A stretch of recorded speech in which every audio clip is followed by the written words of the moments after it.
I don't normally make videos like this. I've been staying away from the commentary genre for a long time, and I might start doing more mogul mail type videos on the main channel that I'll delete after a certain period of time. More on that for a future video.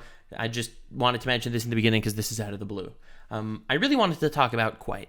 So, as a lot of you don't know, the story unfolds as follows. A couple of weeks ago, there was someone named Orion that dropped this massive twit-longer exposed thingo on how kwite is actually a rapist and raped Orion and did a lot of horrible things, gaslighting, and dropped all sorts of slurs and all that stuff. It got viral. It went crazy. Kwite's a YouTuber with almost 2 million subscribers, and obviously this was gonna become huge. Orion's tweet ended up getting like almost 100,000 likes alone, let alone tens of millions of impressions. And, well, I can only imagine how it was for kwite because I had one of the worst days of my life that day. Kwite has been a really, really close friend of mine for a long time, and he finally responded at the time of me recording this yesterday with an 1.5-hour long video, finally going through everything, exposing everything after weeks of silence so we could really hammer this out, and he beat the allegations. Bro, my man out here did what Seth the programmer couldn't. He power scaled his way out of that stuff, and I am so happy to see him on the up and up in regards to how the internet is regarding him. He destroyed the allegations. He is 100% innocent in my humble opinion now that I've actually heard both sides, and I have never been this angry at an individual before in my life as I am with Orion right now. Literally ruining kwite's life for nothing, because through this event, it caused kwite to have to reveal all sorts of insecurities that he had to back up a lot of statements,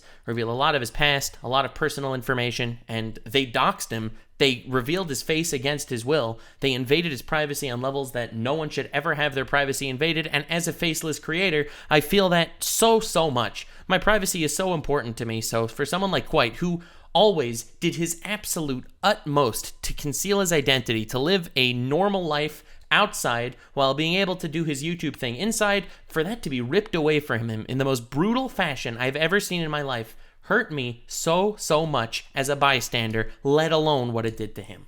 Now, at the time that this twit-longer originally dropped, I am not exaggerating, hundreds if not thousands of comments, messages, and DMs over Twitter, over Discord, and on my YouTube channel because I've collabed with kwite a lot. Kwite is one of my best friends on the YouTube space, and when I saw this drop, I was so heartbroken knowing that, I mean, it could be true, and this is one of my best friends. Of course, I immediately reached out to make sure he was okay, and I haven't heard his side yet, so I didn't want to actually see anything that was going on. I got messages from friends of mine telling me, hey, you know kwite better, should I unfollow him over something like this? I don't want to put any of this on me. Any stress that I actually had through this, watching one of my best friends go through a situation like this, is absolutely minimal and trivial compared to the actual tragedy that befell this man. They literally ruined kwite's life for nothing. His life is now altered for the worse for the rest of his life. Now, even though he beat these allegations, there are always going to be those people trying to stick it to him, calling him a rapist, calling him a sexual assaulter, someone who's used slurs, because ultimately that's how the internet works. And even though he's disproved everything,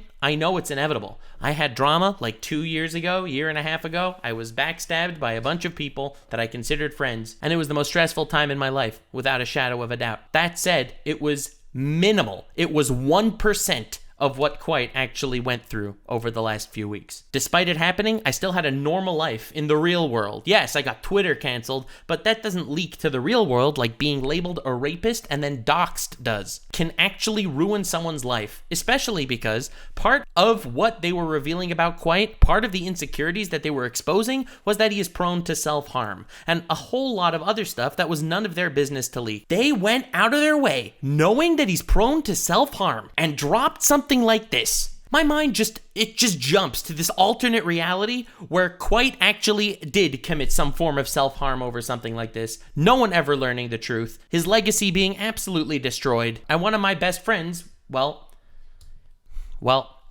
I can't even think about it. I can't even put it into words. I am so incredibly furious about this situation, and I know that he won, and I should be celebrating, and there was a weight that was taken off my shoulders over the last day, and I feel like I could breathe deeper than I could for the last few weeks. Literally. There's not a day that this wasn't on my mind. That said, it's not like I'm just happily dancing and frolicking in the meadows. I am furious that a close friend of mine had to go through something so horrible and so evil like this. My guy's not sure if he ever wants to even come back to doing YouTube videos, to doing content, and frankly, I don't blame him even a little bit. He was treated in a way that no human being should ever be treated. He was treated in a way that pre-internet, no one could even fathom someone being publicly shamed and humiliated for such a horrible, disgusting reason. So to all the people that jumped on this bandwagon and wanted to get their 2 cents out about how Kwite's a rapist before they heard his side of the story, honestly, fuck you. I know there is a very powerful concept about believing victims, and I am not against the idea of believing victims and supporting victims. But supporting victims and waiting to hear both sides of the story are not mutually exclusive, and every single one of you should be doing that. Especially if the so-called alleged victim has absolutely zero receipts and it's just word of mouth and the fact that they knew him. Frankly, that's not good enough for you to jump down their throat before hearing what they have to say.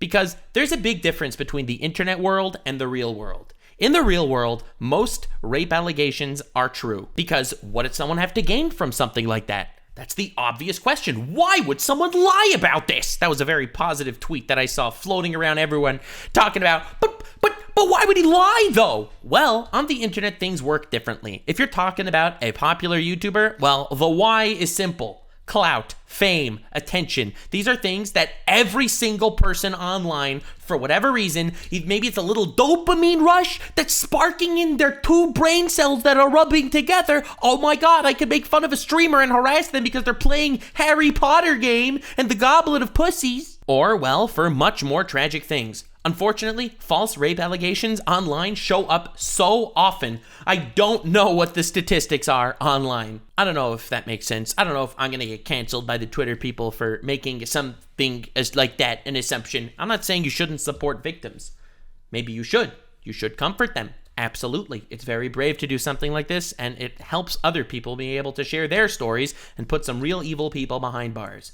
But to attack someone to the point that their IRL life is put in jeopardy before hearing both sides of the story is frankly a practice that people really need to stop partaking in. Especially if there's no receipts. It's not EDP, okay? It's where they freaking got the guy on camera admitting that this is what he was gonna do, okay? This is word of mouth, and I'm not saying you shouldn't respect or, support people that do word of mouth type things, but maybe not support them to the extent that you're ruining the lives of the person that's being accused until you hear what they have to say, especially if they say that they're working on a response.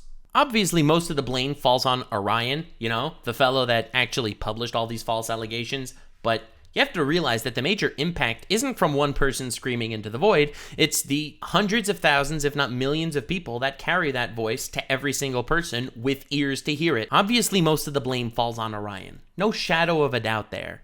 But the culture needs to really get examined. All these people flip-flopping, quickly deleting their messages, making believe they never had that take. Well, frankly, the fact that everyone is able to be anonymous and have whatever take they want whenever it suits them with zero repercussions is so dangerous. And to anyone watching this video that is a content creator or is having their time online, if there's a take said by someone anonymous who would have zero accountability if they are proved wrong or if they are found harassing someone or if they are evil in any way, there would be no accountability to them because of their anonymity. Honestly, their take isn't worth all that much. I'm going to delete this video soon. I just really needed to say this. I needed to vent. I needed to say my 2 cents because Kwite was very professional in his response. And obviously, I'm not condoning any harassment sent towards anyone, but this stuff is absolutely vile and evil. And I really hope only the best for him going forward. If I was Kwite, I wouldn't want to watch this video because I wouldn't want to even have or hear any mention of something like this. But if you are watching this video, I love you, man. Like I told you during and after this entire saga, and quite frankly, I've never been this upset about an online drama before. That wasn't my own. Yeah, I'm going to delete this video. Just wanted to say, if you somehow missed any of this, go send Kwite some love. Man's one of my best friends, and he's such a wonderful person and didn't deserve any of this at all. They literally ruined an innocent man's life for no reason with like a single tweet. Actual tragic stuff. Like, literally. I'm lost for words. It's an actual tragedy. Anyway, said my piece. Stay weird, fam.